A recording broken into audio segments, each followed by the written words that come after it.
En France, dans les milieux de la culture et de l'audiovisuel, il y a une inquiétude qui monte, une vraie crainte face à la progression du Rassemblement national. Et attention, on ne parle pas juste d'un débat politique classique, mais bien d'une potentielle remise en cause de tout un écosystème. Voilà. Cette phrase du professeur Thomas Pérou, elle est forte, parce qu'elle résume parfaitement la nature de la menace perçue. Une menace qui, même sans changer les lois en profondeur, pourrait vider la création de tout son sens. Alors concrètement, comment ça pourrait se passer? C'est ce qu'on va décortiquer ensemble. Pour bien comprendre, on va regarder ça en 5 points. On va d'abord prendre un peu de hauteur, puis on va plonger dans les détails, les mécanismes concrets de cette possible transformation. Ce qui est frappant quand on écoute les professionnels du secteur, c'est qu'ils ne parlent pas d'un problème isolé. Non, pour eux, c'est l'ensemble du système qui est menacé. Ça va de la liberté de créer au financement, en passant par le statut social des artistes. Tout est lié. Alors, entrons dans le vif du sujet. Le premier point, c'est la liberté de création. Est-ce qu'elle est vraiment menacée et si c'est le cas, de quelle manière exactement? Les sources que nous analysons décrivent en fait deux formes de censure. La première, elle est assez évidente, c'est le contrôle direct. On intervient dans la programmation, on choisit ce qui peut être vu ou lu. Mais la seconde est beaucoup plus subtile. C'est la censure par l'inaction. Par exemple, ne pas protéger un spectacle contesté, c'est prendre le risque qu'il soit annulé. Et au final, ça revient au même. L'œuvre est réduite au silence. Et tout ça, ça crée ce qu'on appelle un effet paralysant. C'est un concept vraiment clé. La simple peur de se retrouver dans des procès longs et coûteux contre des associations, par exemple, ça peut pousser les plus petites structures ou les artistes à s'auto-censurer, à se dire bon, ce projet est peut-être un peu trop risqué, on va faire autre chose. Et là, que devient l'audace artistique? Il faut bien voir que ces craintes, elles ne sortent pas de nulle part. Les observateurs s'appuient sur des cas très concrets, des interventions dans des bibliothèques, l'utilisation de contrats pour orienter les financements dans certaines régions, ou même ce qui se passe en Italie, vu par certains comme un modèle à suivre. Ces exemples sont vus comme des signaux en quelque sorte.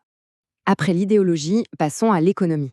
Parce que la culture, c'est aussi une économie, avec des emplois et des structures à financer. Et là, on touche vraiment au nerf de la guerre. Pour bien comprendre les enjeux économiques, il faut absolument parler des intermittents du spectacle. C'est une spécificité française assez unique, un système d'assurance chômage adapté à la discontinuité de leur métier. C'est vraiment un pilier social qui permet à des milliers de professionnels de continuer à créer entre deux contrats. Le problème, ou plutôt le point de tension, c'est le coût. Environ 1,2 milliard d'euros par an. C'est ce chiffre qui est souvent mis en avant par ceux qui veulent rationaliser le système, y compris au Rassemblement national. L'argument, c'est que c'est cher. La question qui se pose en face, c'est quel serait le prix social d'une telle réforme? Et on n'est plus seulement dans les discours, on est passé aux actes.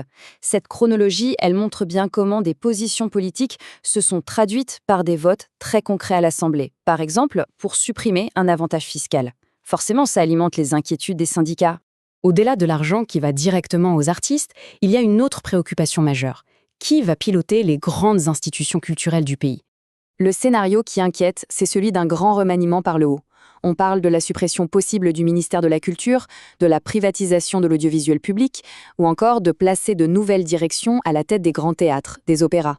Des directions qui seraient choisies, bien sûr, pour leur proximité idéologique.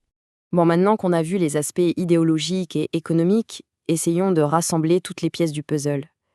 Quel est le tableau d'ensemble qui se dessine? C'est ça le risque ultime tel qu'il est perçu. On pourrait se dire que c'est juste une question de coupe budgétaire, mais selon les analyses, l'enjeu serait bien plus profond. Il s'agirait de contrôler la ligne artistique, de fragiliser la solidarité qui existe dans le secteur, et au final, de favoriser une culture peut-être plus uniforme, moins portée sur la critique.